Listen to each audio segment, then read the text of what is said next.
Hey folks, it's Brad Brain. Yesterday I took a phone call and it got me to thinking. And what it got me to thinking about was the necessity of having a trusted resource that you can turn to when you've got a question in a confusing situation. So here's what happened. The fellow calls me up. He's not one of my clients, but he had some questions. He wanted to pose them to me. On the surface, it's a pretty straightforward question.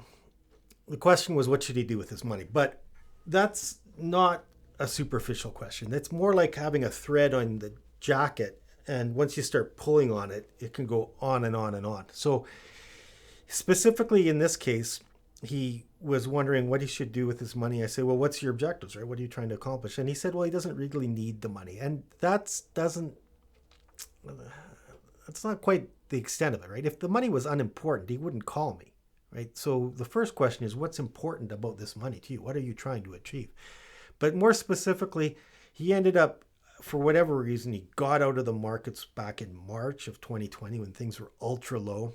Now he's wondering if he should get back in. So there's questions of market timing. The advisor he's working with now is telling him some stuff. He's not sure if it's right, so he'd like to get a second opinion on that.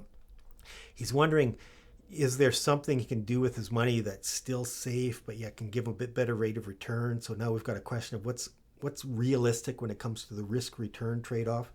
So there's actually quite a bit of stuff there, but he's not alone.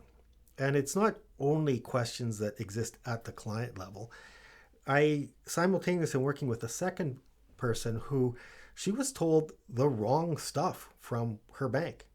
She's trying to bring her tax-free savings account over to us, and she was told by her bank that she has to redeem it, get a void check, and somehow transfer it that way, which is not correct.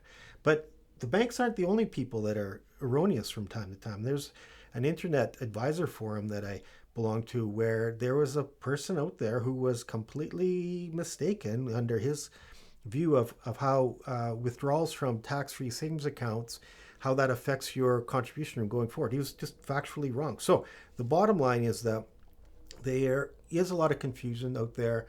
There is a lot of bewildering circumstances. So if you happen to hear something on social media, or your buddy tells you something, or even if your financial institution tells you something and you're just not sure if that's accurate or not, I've said this on many occasions that we are here to help. So I'm going to put my money where my mouth is. Go ahead and ask me anything.